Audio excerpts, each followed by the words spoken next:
भरत जी का आएगा जो नमस्कार।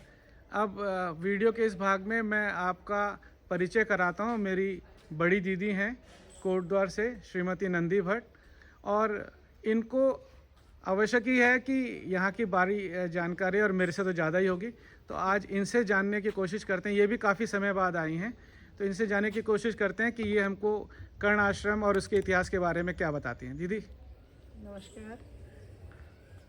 मैं जितनी मुझको जानकारी है मैं आपको देती हूँ। ये मालिनी नदी है, इसके किनारे पर आश्रम था। तो इस आश्रम में ऋषि विश्वामित्र जी ने तपस्या करी। तो एक बार मार्ग से मेनका जो थी गंधर्व कन्या, वो जा रही थी, तो वो ऋषि को देख करके रुक गई और फिर उन दोनों ने विवाह कर लिया।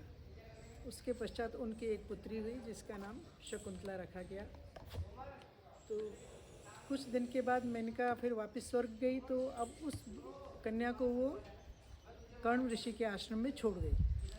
फिर कर्ण ऋषि ने उस कन्या का पालन पोषण किया, उसका नाम उसको शकुंतला नाम दिया उन्होंने, और वो उसी के आश्रम में बड़ी होती गई और विद्या में भी और हर चीज़ में निपुण होती गई। तो उस बीच एक बारी इंद्रप्रस्थ से राजा जो थे वो आए यहाँ पर, दुष्यंत राजा जो थे वो आए और उन्होंने उनको देखा शकुंतला को, और उससे उन्होंने प्रेम विवाह वहीं कर लिया। और उसके बाद वो चले गए कि मैं वहाँ जा कर के तुमको ले जाऊँगा। जब राजा वहाँ चले गए, कुछ टाइम बाद उसने शकुंतला ने एक पुत्र को जन्म दिया जिसका नाम भरत रखा गया। एक बारी वो ऐसे ही बैठी हुई थी वहाँ पर, उन्हीं के ध्यान में खोई हुई थी राजा के। तो इतने में दुर्वासा ऋषि आए, उन्होंने उठ करके उसको प्रणाम नहीं किया ऋषि को, तो क्रोधित हो गए और उन्होंने उसको श्राप दिया कि तुम जिसकी याद में खोई हुई हो वो तुमको भूल जाएगा। फिर उसके बाद जब वो थोड़ा सा बच्चा बड़ा हो गया तो कर्ण ऋषि ने बोला कि तुम इसके पास ले जा कर के अब राजा के पास जाओ। तो वो ऋषि को बच्चे को लेकर राजा के पास गई।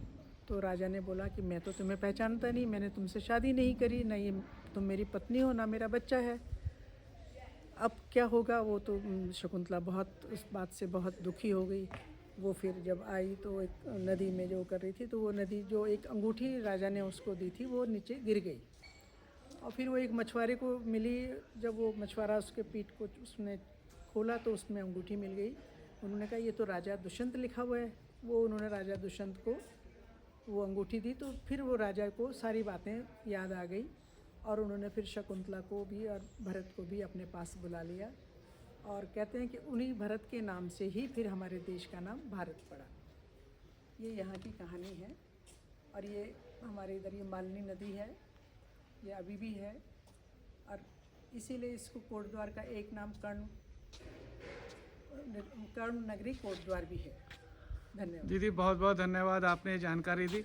अब आश्रम के दूसरे हिस्से हम दूसरी वीडियो में कवर करते हैं और कोशिश करेंगे कि वहाँ की जानकारी भी आप तक पहुँचे ताकि आप कर्ण नगरी को, कोटद्वार को अच्छी तरह से पहचान पाएँ। धन्यवाद।